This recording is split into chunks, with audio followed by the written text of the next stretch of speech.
অনেক মানুষ দেখবেন প্রশ্ন করে মালাকুল মউত একসাথে এতগুলা মানুষের জান কিভাবে কবজ করে, প্রশ্ন করে না? এখানে 10 জন, ওইখানে 10 জন, আমেরিকা 50 জন, বাংলাদেশে 100 জন, এট এ টাইম মানুষ মারা যায়। এতগুলো মানুষ কিভাবে মালাকুল মউত একা মানুষের জান কবজ করে? মালাকুল মউত আল্লাহর নবীকে বলতেছেন, ওগো নবীজি, একটা মানুষের হায়াতের জিন্দেগি যখন শেষ হয়ে যায়, আল্লাহ তাআলার আরশে আজিমে একটা গাছ আছে, ওই গাছের সাথে এক পাতা আছে, প্রত্যেকটা পাতায় পাতায় এক একটা মানুষের হায়াতের জিন্দেগি লেখা থাকে। যখন তার হায়াতের জিন্দেগি শেষ হয়ে যায়, 40 দিন বাকি থাকে, তার হায়াতের জিন্দেগির ওই গাছের পাতাটা হলুদ বর্ণ হয়ে যায় 40 দিন আগে।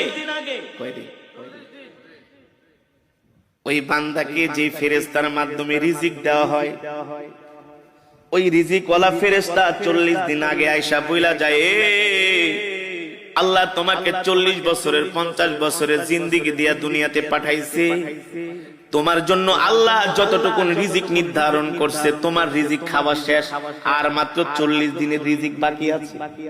কয়দিন? আবার যখন এইভাবে করে 1 দিন 2 দিন 3 দিন যেতে থাকে, প্রত্যেকদিন ফেরেশতা আয়েশা তার মাথার সামনে বৈশা বলে, শোনো শোনো, তোমার বাকি আছে আর 38 দিন, 37 দিন, 36 দিন। দেখেন আমার সাথে আপনাদের কথাগুলো মিলে কিনা।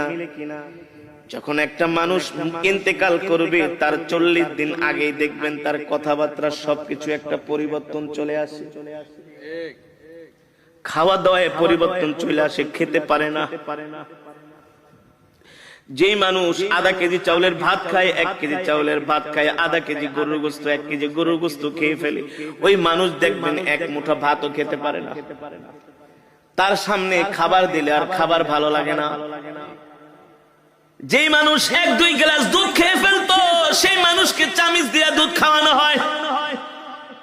যেই মানুষ 1-2 হালি কমলা খেয়ে ফেলতো, তাকে একটা কমলার খোসা মুখে নিয়ে একটু রস খাওয়ানো হয়।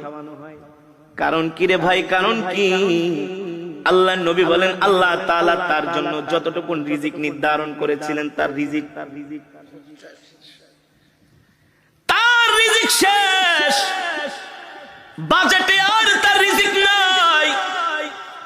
আর মালাকুল মউত আয়েশা বলে, শোন, তোর বাকি আছে আর মাত্র 3 দিন। 40 দিনের থেকে কয়দিন? দেখবেন একটা মানুষ মৃত্যুর 3 দিন আগে তার কথাবার্তা আরো চেঞ্জ হয়ে যায়।